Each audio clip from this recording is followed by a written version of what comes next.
to Marvel Live, brought to you by Marvel Contest of Champions, and we are here at New York Comic Con 2014. I am, of course, Lorraine St. Coast, writer of Marvel's The Watcher. Of course. I am Marvel.com editor Ben Morrison. It's my great pleasure to welcome a legend in our industry.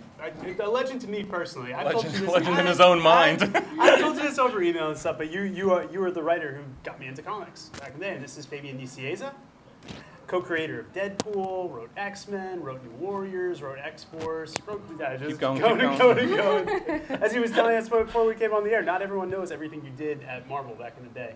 And yeah, because I started at Marvel as the advertising manager, so my job was to promote the comics in the comics and in the comic book specialty shop. So all the promotional posters, the giveaways that we did, like the Avengers ID card way back in the mid '80s, that was me. A Spider-Man inflatable balloon. Those are things I did, which a lot of people don't know about because it was basically office work as opposed to the writing and getting out in front of the fans and signing comics and things like that. When did you have your first writing gig at Marvel? 1987. Okay. Technically, 1 week in 1985, I interviewed Stan Lee for Marvel Age, which was kind of wild. One week into the job, they asked me, I offered to do stuff for Marvel Age, and then Jim Salicrup was there and going, yeah, you want to interview Stan Lee? Yeah, sure, why not? Oh, okay. Yeah. But my first writing assignment was a Sci-Force issue, which was part of the New Universe line, and that was 1987. I was given the monthly title a few months thereafter because the inventory story I did impressed people, and I continued to write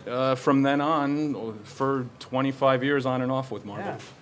And we're, of course, taking questions from Twitter. We have one coming in now. If you have questions for Fabian, you can just send them to us and hashtag Marvel NYCC. What we got? We have, with which character do you most identify? And P.S., I love your Gambit comics, from Sophia. Thank you very much, Sophia. I appreciate it. I really enjoyed writing Gambit a lot, and hope to get a chance to do so again sometime. It's a dual-edged question. The good half of me really believes in everything Captain America stands for, and getting to write characters that are innocent and positive, like Speedball used to be, I guess, before he was penanced out. The bad side of me is all about Deadpool, and the reason the character is kind of crazy the way he is because somewhere deep inside I'm a little crazy too, and that would come out in writing the character. Well, let's talk about Deadpool for a second, because obviously you were there on the ground floor. You and Rob Liefeld created Deadpool. Yep. You worked together on it. What was the story behind how he came about? Deadpool was a character that Rob introduced in New Mutants '98. It was the first issue he was going to take over plotting and penciling the book. I was going to be the scripter, so I was working off of his plots. And he had in mind to generate some real excitement right off the bat by introducing 3 new characters in one issue. I remember the cover stuff. Those characters were going to be the person he intended to be the breakout big villain of the Marvel Universe, which was Gideon. Of course. A character named, just look at me right now. We love that character named Domino. Character named Domino, who was going to be a mysterious mercenary who had a lot of ties to Cable, so we'd be able to flesh Cable out a little more through her.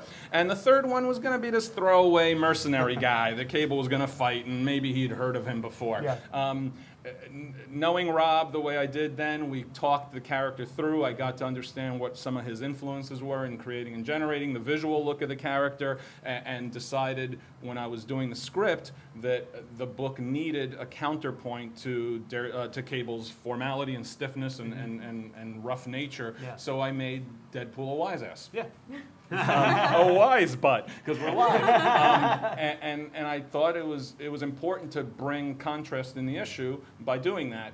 We didn't really expect that the fan response was going to be as positive as it was, because we really did think he was kind of a fun throwaway physical threat to the characters, right?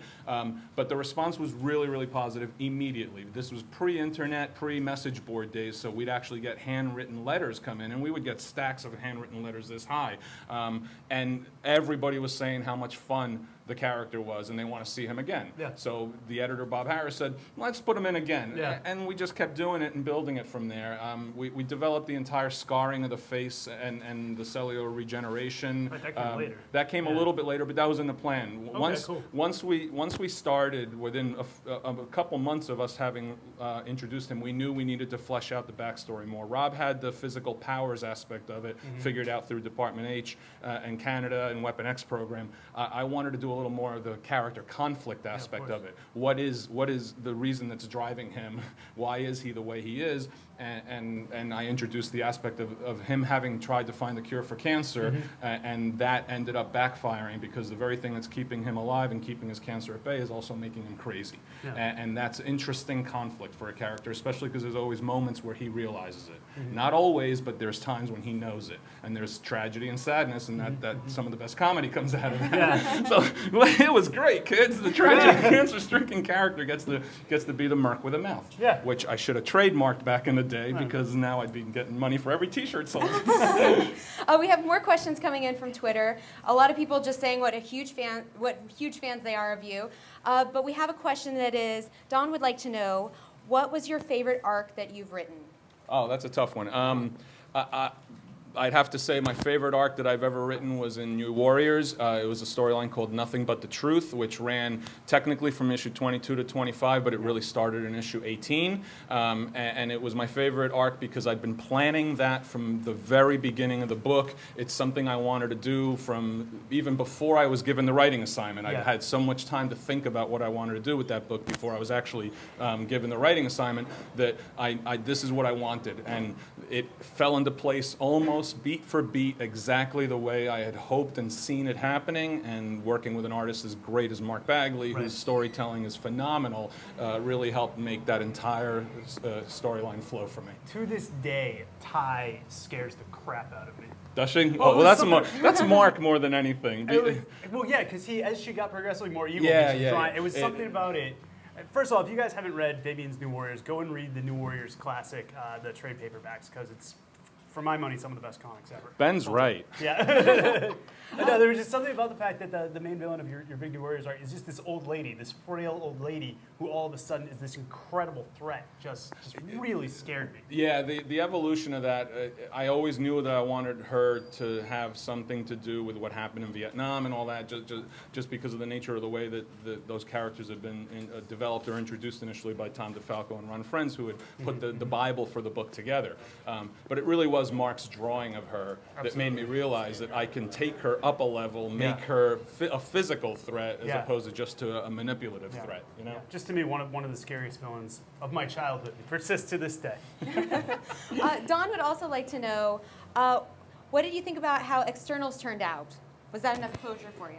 No. If you mean the external storyline that we started in New Mutants and X-Force way back in the day, no, that was one of those that kind of got away because it was really a Rob story, and then when he stopped working on the book, it wasn't something that we were that interested in exploring, but we knew we had to, so it sort of ended up running longer than it should have, and honestly, to this day, I don't even know how it was resolved. That was actually...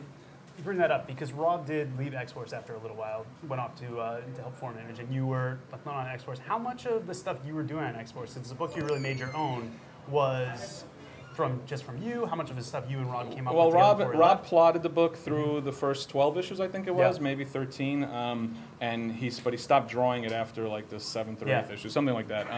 And we already knew what was going on. We knew the handwriting was kind of on the wall. Yeah.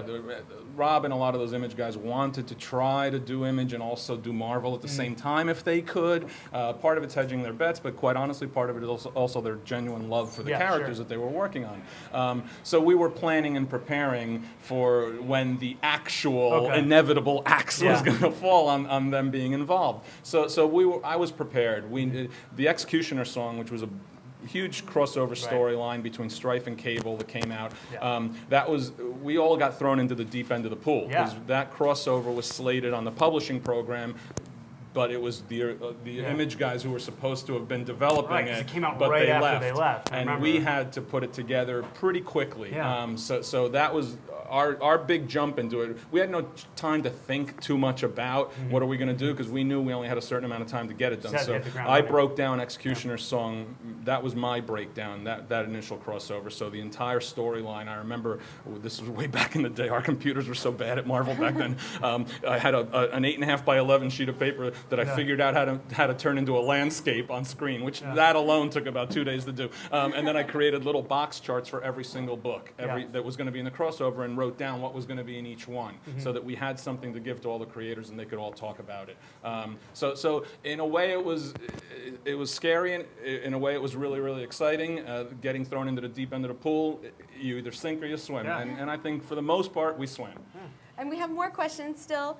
Hernan would like to know, what other duo would you like to unite like Cable and Deadpool? Speedball and Squirrel Girl. I think that the two of them would make it just a sweet little couple. I would probably love to do something really offbeat like Captain America and Doctor Strange. Two longtime characters who know each other, but we've never explored the differences between them in that capacity. Yeah, I imagine Cap wouldn't be into that strange stuff very No, much. I don't think he likes magic too much, but that's exactly the reason why you want to try to do a story like that. Guys, we're going to be going to, in just a little bit, Sam Humphries from Legendary Star-Lord. But if you want to continue asking Fabian questions, they can reach you on Twitter. Yes, they can, at Fabian Nicieza on Twitter, or they can find me on Facebook too. Yeah. Always available and open to talk to the fans. Sure, absolutely. A wealth of cool stories, cool knowledge. You told us a Richard Simmons story before we went on the air that I won't make you repeat. Thank you very You much. should definitely track him down and ask him that. You're going to be involved with a lot of stuff with us coming up for the Marvel 75th anniversary. Yeah, it's been really an exciting show. Yeah. We just had some great panels, and we're going to have a big signing later on in the day. Absolutely. Awesome. So there's more stuff to check out. But Fabian, thank you so much for coming Thank on. you so It's much. a real treat. And Guys, we're- we'll be right back. Oh, Lorraine's